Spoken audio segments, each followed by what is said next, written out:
নেব মেকআপ করা লাগবে না বুঝ ছাপড় মারবো তুই কথা কথা ছাপড় মার চুপ কথা বললি কথা বললি একটু ঈদে একটা কথা বললি তুই ছাপড় মার ওটা অভ্যাস আর ঈদে রাখছে রিক্সা তুই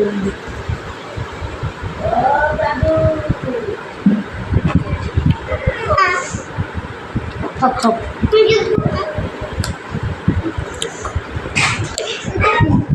কেক কেকের পরটা কি পুরি পুরি আর মোম লাগে তোমার গুলো লাগতে সস এই যে মোম লাগে কাঁচা মিষ্টি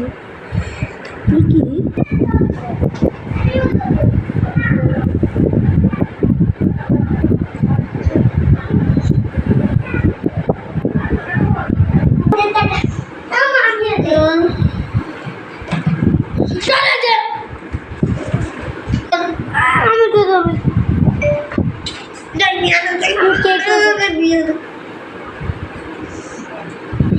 ইনিয়া এরম করলে কিন্তু ইনিয়া চলে যাইবে